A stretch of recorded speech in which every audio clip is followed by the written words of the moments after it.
जय श्री राम। आपका बहुत बहुत स्वागत है। अरविंद केजरीवाल जो एक दिन पहले अपने नेता सौरभ भारद्वाज की पैरवी कर रहे थे, ईडी रेड का विरोध कर रहे थे, अब खबर है कि अरविंद केजरीवाल को खुद को एक मामले में समन मिल चुका है। उन्हें दिल्ली पुलिस ने पेश होने के लिए कहा है। जांच में पूछताछ के लिए उन्हें बुलाया गया है।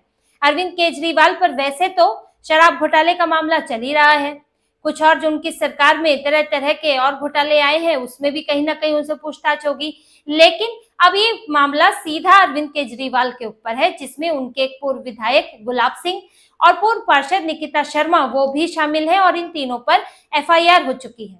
ये मामला है इलीगल तरीके से होर्डिंग्स लगाने का, बैनर लगाने का, सार्वजनिक संपत्ति के दुरुपयोग का मामला है। Delhi prevention of property act की धारा 3 के तहत इनके खिलाफ एफआईआर दर्ज की गई है। दिल्ली पुलिस इसकी जांच कर रही है और इसकी कोर्ट में सुनवाई थी, जिसमें जांच अधिकारी हैं उन्होंने बताया कि इस मामले में होर्डिंग्स को लेकर फॉरेंसिक रिपोर्ट मांगी गई थी, उसकी जांच होकर आ गई है और हमने केजरीवाल को समन भेज दिया है कि वो जांच में पूछताछ के लिए पेश हो।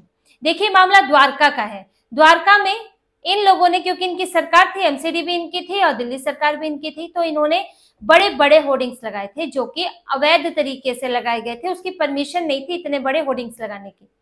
अब इस मामले में शिव कुमार सक्सेना, उन्होंने इसकी शिकायत की और कहा कि अवैध तरीके से लगाए गए हैं और इसके कारण बड़े होर्डिंग्स लगने से एक तो आंधी तूफान में खतरा होता है, क्योंकि इनका जो साइज है, जो भी एमसीडी परमिशन देती है वो साइज के हिसाब से देती है कि आंधी तूफान में वो गिरे नहीं, लेकिन अगर जरूरत से ज्यादा बड़े होते हैं तो वो गिर सकते हैं, तो इससे किसी की जान को खतरा है। दूसरा, ट्रैफिक में समस्या होती है, जो लोग ड्राइविंग करते हैं उनका ध्यान भटक सकता है, वहां से रोड क्रॉस करने वालों को दिक्कत हो सकती है।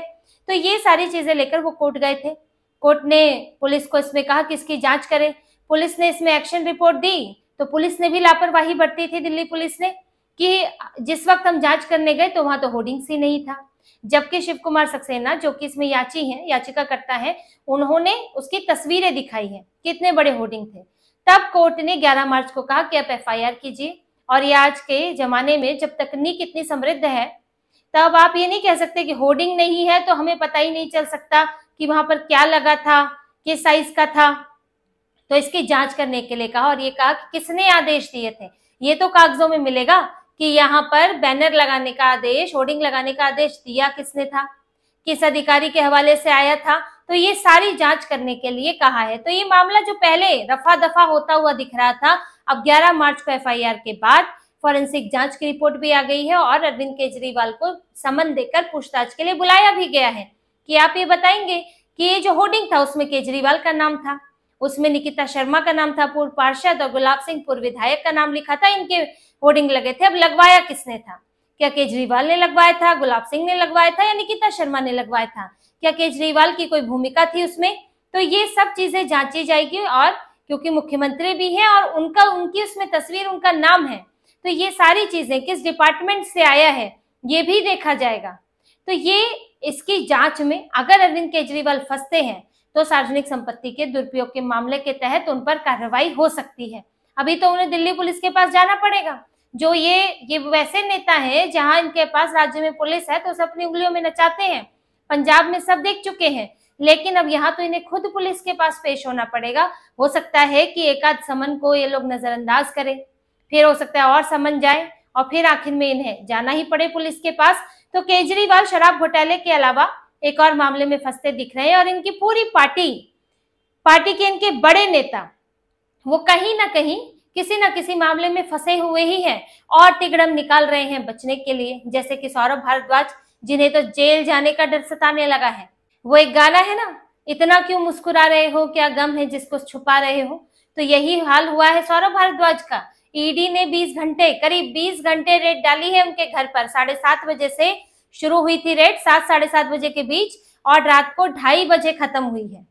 और सौरभ भारद्वाज वहां तो अंदर तो टेंशन में ही बैठे थे, बाहर निकले हैं तो एक नकली सी मुस्कुराहट, हंसी इन्होंने अपने चेहरे पर लाद ली, प्रेस कॉन्फ्रेंस में लाद ली, जो इनके नेता अक्सर करते हैं कि हमें कोई परेशानी नहीं हुई, यहाँ तो ईडी ही फंस गई है, ईडी को ही एक्सपोज कर देंगे हम लोग यहाँ पर। और लेकिन इनका डर क्या है? वो डर इनके बयानों में निकल कर आया, सौरभ भारद्वाज के बयानों में। जब ये बाहर निकले हैं, ईडी पर तो ये हमलावर है ही कि ईडी के अधिकारी गलत बयान मुझसे लिखवा रहे थे, उनको मेरे घर से कुछ नहीं मिला, खाली हाथ लौट गए हैं। लेकिन इनके पास ईडी के अधिकारी 43 सवालों की सूची लेके गए थे। ये ऐसे नहीं यहाँ पे 18-20 घंटे लग गए, 43 सवालों की सूची थी जिस पर जवाब देते देते सौरभ भारद्वाज हाफ गए। ऐसे ही नहीं परेशान है और बाहर आकर बोल रहे हैं कि मैं ईडी को एक्सपोज करूंगा तो अगले ही दिन हो सकता है मुझे गिरफ्तार कर ले। अभिषेक मनु सिंघवी का नाम भी ले रहे हैं। अरे अभिषेक मनु सिंघवी बेल करा ही देंगे, 2 साल में बेल हो ही जाएगी, और अगर मैं जेल में जाऊंगा तो मैं बाहर भी आ जाऊंगा। इस तरह की बातें बोल रहे हैं। बार बार उनके बयानों में जेल की बात आ रही है, क्योंकि उन्हें डर सता रहा है कहीं ना कहीं कि जेल जाने का अगला नंबर उनका है। ये जो 43 सवाल उनसे पूछे गए हैं, ये अस्पताल निर्माण में घोटाले का जो मामला है उसमें उन्हें ये लग रहा है कि अब उन्हें सीधे सीधे तिहाड़ में बुलाकर उनसे पूछताछ की जाने वाली है। जिस तरह से अरविंद केजरीवाल और मनीष सिसोदिया रहकर आए हैं जेल में, उसी तरह से उन्हें भी जाना पड़ सकता है और अभिषेक मनु सिंघवी की जरूरत पड़ सकती है। वरना जेल की बात कहने की जरूरत नहीं थी उन्हें, क्योंकि ये तो बड़े कह रहे हैं कि हम तो पाक साफ हैं, हमने तो कितनी बार ये जो निर्माण हुआ है, जो निर्माण में देरी हुई है, मैंने तो आदेश दिया अधिकारियों को कि जल्द से जल्द निर्माण करवाएं, तो इसमें तो मेरी तो कोई इसमें भूमिका ही नहीं है, या मेरी तरफ से ईडी को कुछ मिला ही नहीं है। एक तो अपना पल्ला झाड़ रहे हैं, सत्येंद्र जैन को बचा रहे हैं, क्योंकि मामला देखिए 5500 करोड़ के घोटाले का है। इन लोगों ने 2018-19 में 24 अस्पतालों के निर्माण की परियोजना शुरू की थी, जिसमें आईसीयू भी बनवाए जाने थे, आईसीयू अस्पताल जो 6 महीने में पूरे होने थे, लेकिन 6 महीने से 6 साल हो गए और 50% काम ही पूरा हुआ है। लोकनायक अस्पताल में निर्माण की लागत थी 488 करोड़, जो कि बढ़ते बढ़ते हो गई 1135 करोड़ और काम भी पूरा नहीं हुआ है। तो इसी में ही जब एंटी करप्शन ब्यूरो ने जांच की तो पाया कि कई अनियमितताएं हैं, काम समय पे पूरा नहीं हो रहा है और इसमें टेंडर में भी कुछ गड़बड़ी की गई है, ठेकेदारों के साथ मिलीभगत पाई गई है। फिर इसमें हवाला कारोबार की बात भी आई है, तो फिर ईडी की एंट्री हुई है और इनके घर से दस्तावेज खंगाले गए और इनसे पीएमएलए की धारा के तहत ही इनके बयान लिए जा रहे हैं, जिसमें अपने बयान से मुकर नहीं सकते। इनका बयान कोर्ट में इनके खिलाफ इस्तेमाल हो सकता है। तो इतनी गंभीर जांच चल रही है। ईडी की एंट्री कोई ऐसी नहीं होती है। अगर एसीबी तक थी बात तो एक अलग बात थी, लेकिन ईडी की एंट्री यानी हवाला कारोबार, तो इसी का ही डर है इन्हें कि अब ईडी यहाँ, जैसे कि सिसोदिया के घर में जांच हुई, सिसोदिया से पूछताछ हुई और फिर समन देकर उन्हें बुलाया गया था और फिर गिरफ्तार करके रखा गया था, क्योंकि एक लंबी जांच पड़ताल होनी थी। अब इस मामले में भी है, से भ्रष्टाचार के मामले से ये मनी लॉन्ड्रिंग का मामला बनता जा रहा है, जो कि बहुत गंभीर हो जाता है और इसीलिए अब सौरभ भारद्वाज डरे हुए हैं। लेकिन बेशर्मी तो इन लोगों के 1 नंबर की है। ईडी आपके घर में छापेमारी करके गई है, घर से बाहर निकल रहे हैं तो खुशी से झूम रहे हैं, झूमते हुए दिख रहे हैं। इनके नेता इन्हें गोद में उठा रहे हैं जैसे कि इनको इनाम मिल गया हो, कुछ बड़ी अचीवमेंट हो गई हो। इनकी पार्टी में तो यही अचीवमेंट है कि किसके घर में ईडी की कितने घंटे तक रेड पड़ती है, कौन कितने बड़े घोटाले में शामिल होता है। यहाँ तो होड़ी सी बात की लगी हुई थी, हम कितना बड़ा घोटाला करके पार्टी के लिए फंड जुटा लें, अपनी जेबें भर लें। शराब घोटाले में भी यही हुआ है और अब भी इनकी देखिए, इनकी कोशिशें क्या है शराब घोटाले में, किसके ट्रायल शुरू नहीं होने देना है। ट्रायल शुरू नहीं होने में ये लोग जानबूझ के देरी करा रहे हैं। कितने इसमें कई आरोपी हैं, ऐसा नहीं है कि सिर्फ केजरीवाल और मनीष सिसोदिया है। केजरीवाल तो किंगपिन है, मास्टरमाइंड है, लेकिन इसके अलावा शराब कारोबारी हैं और भी नेता हैं और यहाँ से दक्षिणी भारत से भी कुछ नेता हैं जिनका नाम है। अब इसमें जो भी आरोपी हैं उन लोगों ने बार बार कोर्ट में ये लोग अपनी अपील कर रहे हैं कि हमें फलाना दस्तावेज नहीं मिला, हमें ये वाला दस्तावेज नहीं मिला। ईडी से, सीबीआई से अलग अलग तरह के दस्तावेजों को लेकर ये ट्रायल शुरू नहीं होने दे रहे हैं। कई कई अपील डाल दी है इन्होंने कि हमें ये दस्तावेज उपलब्ध कराए ईडी, तब तो हम जाके ट्रायल में शामिल हो पाएंगे। तो ईडी को इन सब कामों में फंसाने की कोशिश है और डिले करवा रहे हैं, वरना अभी तक इसकी मुकदमे की सुनवाई शुरू हो चुकी होती। लेकिन जितनी देरी हो जाए वही उतने में ही खुश है।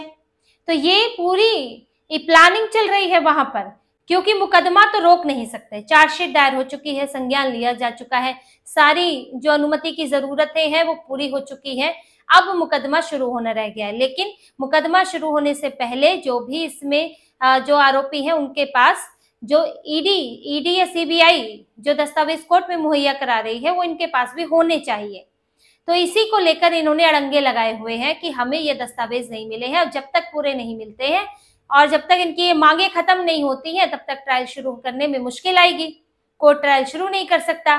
तो इसीलिए डिले करवा रहे हैं। लेकिन कितना भी डिले करवाएंगे, मुकदमा तो शुरू होगा और इनके खिलाफ केस शुरू होगा और इन्हें कोर्ट में पेश होना होगा। और जब मुकदमा शुरू होगा तब तो और बखिया उधेड़ेंगे, और गलती तो देखिए ही नहीं, यही इनको भारी पड़ने वाला है। अभी तो कहीं चुनाव भी नहीं है, अभी कल को पंजाब में चुनाव आएंगे, फिर 2-3 साल में, ये 4 साल बाद यहाँ पर दिल्ली के चुनाव दोबारा आएंगे, तब इनके मुकदमे ट्रायल चलेंगे। तो फिर इनके खिलाफ खबरें निकलेंगी तो कहेंगे कि हमें टारगेट कर रहे हैं, अभी इसको डिले करवा रहे हैं। तो ये लोगों की पूरी टैक्टिक्स देखिए। अब ये काम तो इनके नाम पर घोटाले तो है ही है, तो अब बचे कैसे, किस तरह से कानूनी तकनीकी चीजों का फायदा उठाया जाए ताकि ज्यादा से ज्यादा समय तक जेल के बाहर रह सके, जेल जाने से बच सके। लेकिन ये लोग ईडी सीबीआई से बचने वाले नहीं हैं। अभी तो कई मामलों की जांच चली रही है और उसमें हो सकता है कि आने वाले समय में कुछ और नेता भी इनके फंस जाएं। तो अरविंद केजरीवाल कितना ही इसको राजनीतिक रूप देने की कोशिश करें, लेकिन सबूतों के आगे, जांच के आगे इनके नेता बचने वाले नहीं हैं। तो इसी तरह की और खबरें और विश्लेषण आपके लिए लाते रहेंगे। हमसे जुड़े रहिए, सब्सक्राइब कीजिए, कमेंट कीजिए। बहुत बहुत धन्यवाद। जय श्री राम।